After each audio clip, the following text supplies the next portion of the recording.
Good afternoon, everyone. Selamat datang, Dr. Daniel. Terima kasih Pak Ravi. Namaste, Vanakkam.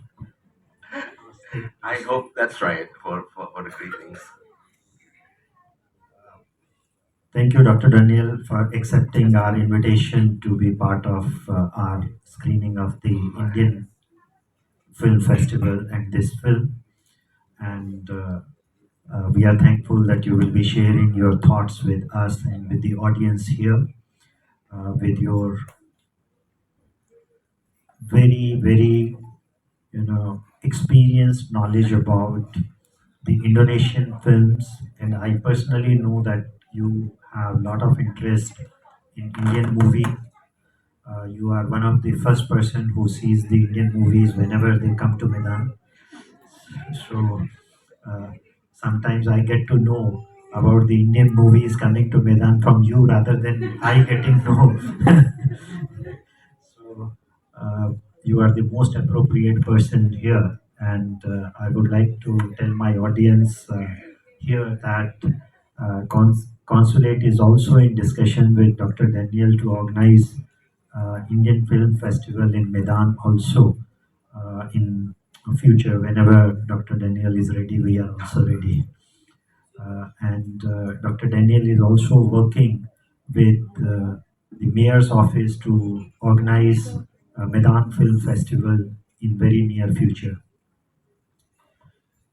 So, for Daniel, Yes. I would like to have your opinion about the movie that is being shown today, Zindagi Na Zindagi. Milegi Dobara. Yeah. Anyway, it's my honor to be here today, and happy Hindi Day, of course, Pak Ravi and all the audience. Okay, Zindagi Na Milegi Dobara, I think is one of the earlier pioneer of contemporary Hindi cinema in the first to second decades of 2000. Jadi di dekade pertama 2000 sampai 2010 ini 2010 dan dua dekade pertama, Zindagi Na Milegi Dobara adalah salah satu pionir film India modern yang dibawa oleh Farhan Akhtar. If you know, Farhan Akhtar is one of the filmmaker icons of the contemporary Hindi cinema. He's the son of the legendary screenwriter Javed Akhtar. Kalau teman-teman ada yang pernah nonton film Sholay, Diwar, Andas, all the classics, almost all the classic Hindi movie was scripted by Javed Akhtar, the father of Farhan Akhtar. So after the string of his Bollywood new wave success, Dil Chahta Hai, Laksha, and Luck by Chance as a producer, then he made Zindagi Na Milegi Dobara, which considered the film that first portraying the more realistic Indian youth at that time, and having less of Bollywood masala. If you know, Bollywood masala adalah bumbu film Bollywood ya. Bollywood biasanya kalau kalau bikin film India itu over the top, kemudian lagunya selalu ada gitu ya. Dan lagunya kadang-kadang nggak nyambung juga dengan filmnya gitu, walaupun bercerita masuk ke storytellingnya, dan selalu over the top, biasanya dramatisasinya juga berlebihan.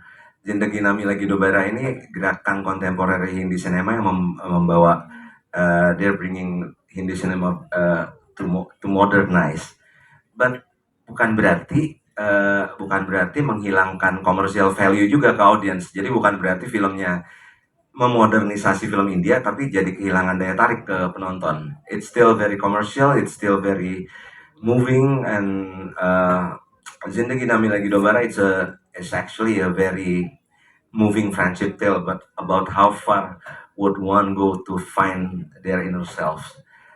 Seberapa jauh kita mau pergi untuk menemukan diri kita sendiri. It's a moving friendship tale yang dikemas dalam muatan blend yang sangat racikan yang sangat nggak biasa.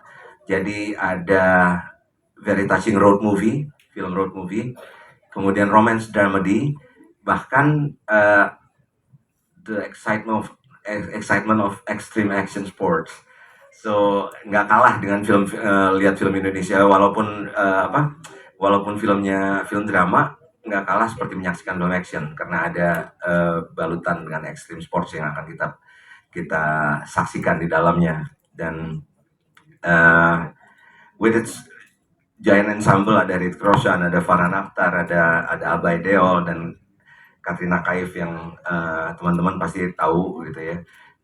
This is one of my favorite Hindi movies of 21st century. So saya senang sekali. Thank you Pak Ravi for picking this movie. It's one of my favorite movie, and I never seen this on the big screen because at that time in 2011, Hindi movies still very rarely coming to Medan. They screen it in Jakarta, but they didn't screen it in Medan. We didn't have CGV and Cinepolis back then, so you know most of the Hindi movies in Medan was imported by MVP, by that's Ram Punjabi's company, if you guys know. So they rarely brought by XX1, so only CGV and Cinepolis. So at that time we didn't have the cinema chains in Medan, so we should go to Jakarta to if you really wanna watch Hindi movie. So you know it's like I fight for nearly like 5 to 6 years to tell please bring Hindi movies to Medan because since the 70s Medan is one of the biggest market for Hindi movies in Indonesian theaters. Yeah, but nowadays the cinema chains that didn't know that until they know until they know. Yeah. So that's Zindagi Na Milegi Dobara is a thank you for bringing this movie to us. I would also like to have your views on uh, the possibilities of cooperation between Indian and Indonesian cinema. Okay, so the possibilities between cooperation between India and Indonesian cinema. We in Indonesia we haven't got the real big Indian and Indonesia joint production. There was Rampun Jabis MVP and Eros co-production in 2004. It's Kiss Kisko. The title is Kiss Kisko. It's rather a small movie with all Indian cast, but was shot in Bali, but produced by Indonesian. Of course, does not count. But aside of that, we have cast the Indian actors in some Indonesian movies. We have Shahir Shaikh, the Indian TV actor in Turis Romantis. Kalau teman-teman pernah nonton 2015, Shahir Shaikh dulu populer sekali dengan serial TV Indianya di sini. Kemudian Turis Romantis it was in 2015, and My Padai Pati and Datu Museng, that's Makassar film, the regional film, also use Shahir Shaikh as the lead.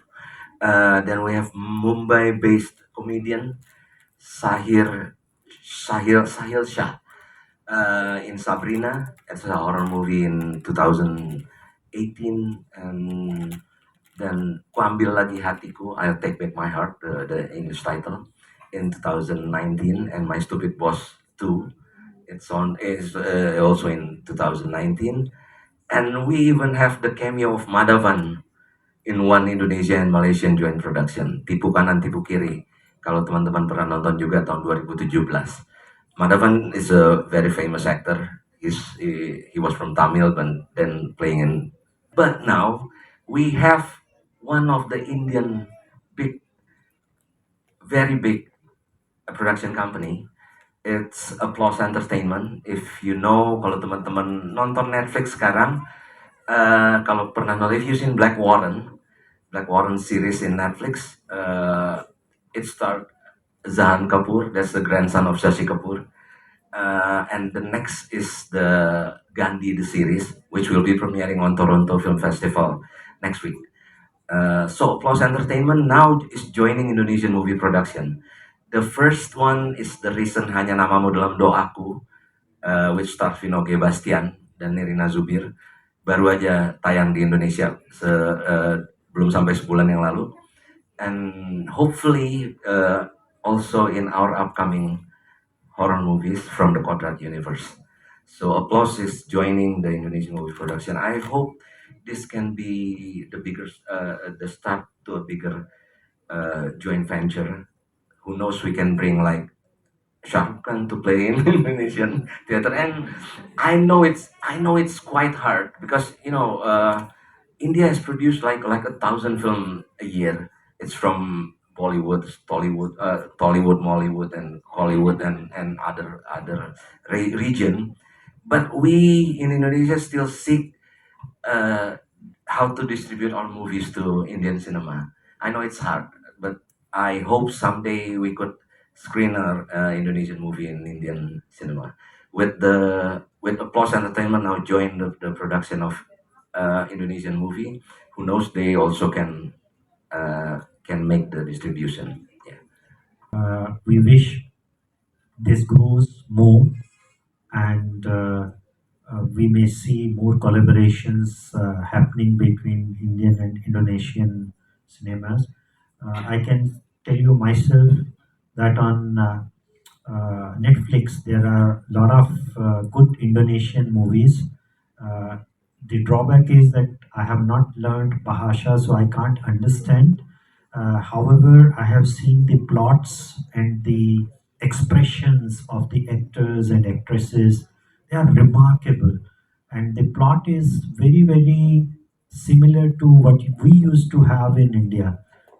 So I wish and hope this collaboration deepens further, and people like you and Ram Punjabi in Jakarta can help collaborate more.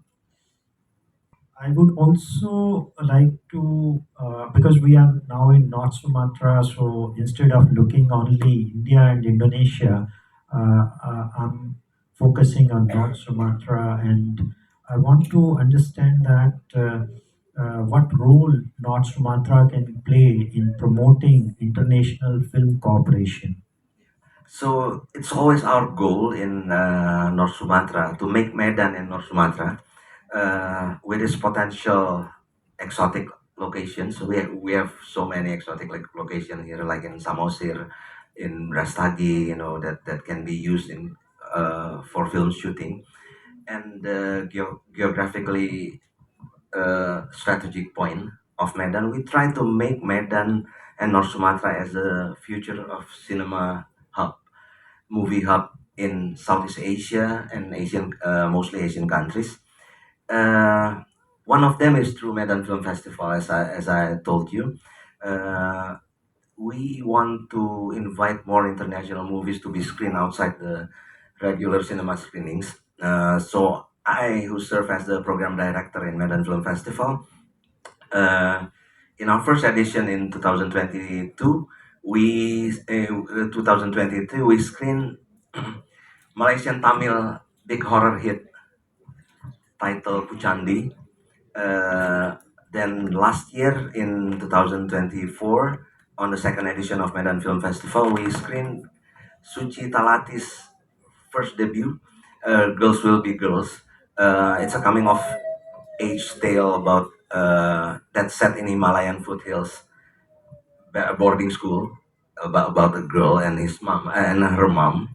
Uh, and the movie won the World Cinema Dramatic Audience Award in Sundance Film Festival.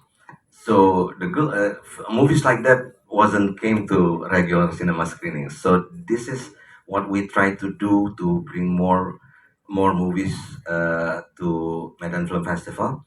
Uh, and we did it in collaboration with Jakarta World Cinema, where I serve also as the program director. So we seek the chance to make Medan and North Sumatra to become the cinema hub because our location is near to Malaysia, to Singapore, more than other regions in Indonesia.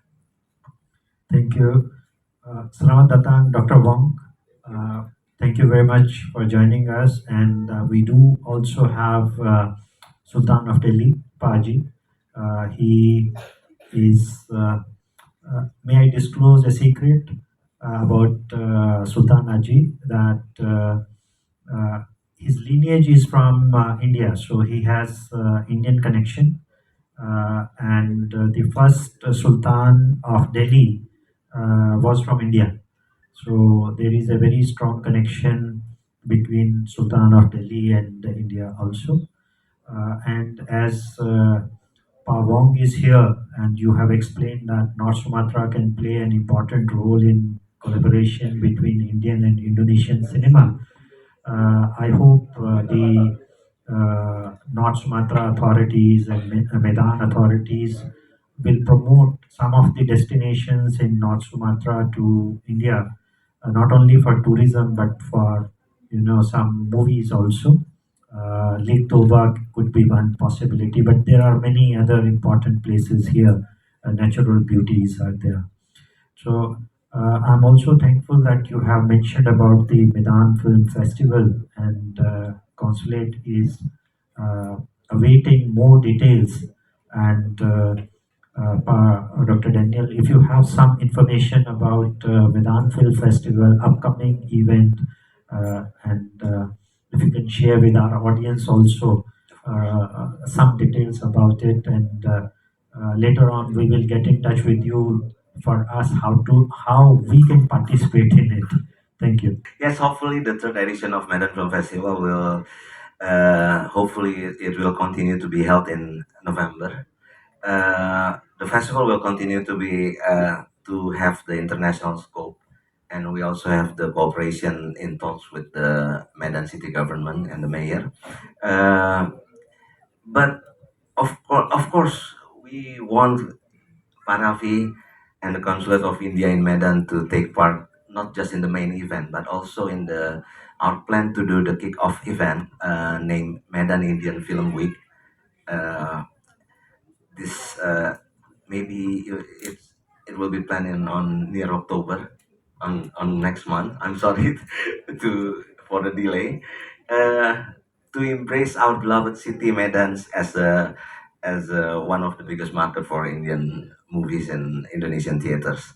So on behalf of the organizers, we do hope that Parafi and Consulate India in Medan are willing to help and work together to continue to build more cultural collaborations in the future to promote films collaboration between India and Indonesia in Medan. Thank you, Daniel. Consulate is ready. You give us the details and whatever assistance we can provide. We will be very, very happy to work to promote cultural collaboration between North Sumatra and India and whole of Sumatra. So we look forward for any opportunity.